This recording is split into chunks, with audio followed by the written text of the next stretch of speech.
உங்களுடைய இந்த பொன்னான நேரத்துக்காக நன்றி. நம்ம இன்றைக்கி பார்க்க போகிறது ஒரு டிஃப்ரெண்ட்டான சிம்பிள் அண்ட் ஈஸியாக செய்யக்கூடிய ஒரு ஹெல்த்தியான ஸ்நாக் ரெசிபி தான் பார்க்க போகிறோம். பொரியை வச்சு செய்யக்கூடிய ஒரு பொரி ஸ்நாக்ஸ் தான் பார்க்க போகிறோம். வாங்க எப்படி செய்கிறதுன்னு பார்க்கலாம்.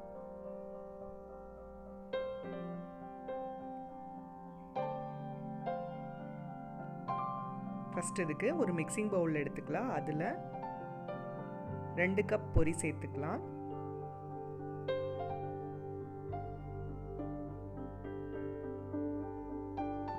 சேர்த்துட்டு பொரி மூழ்கிற அளவுக்கு தண்ணி சேர்த்துக்கலாம்.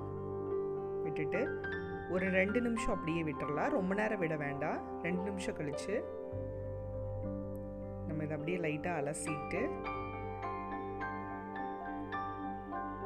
இந்த பொரி மட்டும் எடுத்து தண்ணியெல்லாம் பிழிஞ்சு எடுத்து நம்ம வேற ஒரு பவுலுக்கு மாற்றிக்கலாம். தண்ணி எல்லாமே நல்லா பிழிஞ்சு எடுத்துக்கலாம்.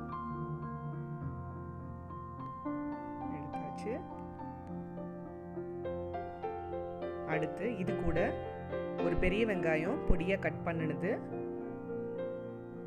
உள்ள சேர்த்துக்கலாம்.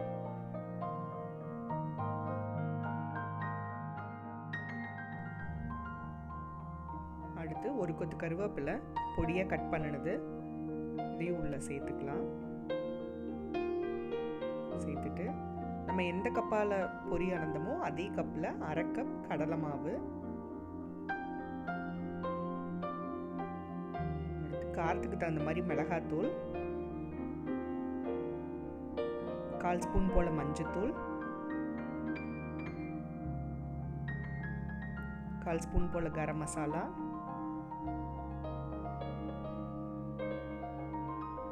தேவையான அளவு உப்பு சேர்த்துக்கலாம். உப்பு சேர்க்கும் போது பார்த்து சேர்த்துக்கோங்க. ஆல்ரெடி பொரியிலையும் உப்பு இருக்கு. அடுத்து கொஞ்சமாக வறுத்த வேர்க்கடலை, இந்த மாதிரி தோல் இல்லாமல் உடைச்ச வேர்க்கடலையா எடுத்துக்கோங்க. இதையும் உள்ள சேர்த்துக்கலாம். சேர்த்துட்டு நல்லா கலந்து விட்டுட்டு கொஞ்சம் கொஞ்சமாக தண்ணி விட்டு நல்லா பிசைஞ்சுக்கலாம். ரொம்ப தண்ணி விட்டுறக்கூடாது. லைட்டாக தண்ணி தெளித்து இந்த மாதிரி பிசைஞ்சுக்கோங்க. பிசைஞ்சிட்டு இந்த மாதிரி சின்ன சின்ன உருண்டைகளாக உருட்டிக்கலாம். இதை அப்படியே உள்ளங்கையில் வச்சு அப்படியே ப்ரெஸ் பண்ணி இந்த மாதிரி ஷேப்பாக பண்ணிக்கலாம். நம்ம கட்லெட்டுக்கு செய்கிற மாதிரி இதை ஓரமாக வச்சுட்டு அடுத்து ஒரு பேனை சூடு பண்ணிக்கலாம். பேனில் கொஞ்சமாக நம்ம எண்ணெய் ஊற்றி எண்ணெய் எல்லா பக்கமும் ஸ்ப்ரெட் ஆகிற மாதிரி வச்சுக்கலாம். வச்சுட்டு நம்ம செஞ்சு வச்சுருக்கிறத ஒன்று ஒன்றா எடுத்து உள்ளே சேர்த்துக்கலாம்.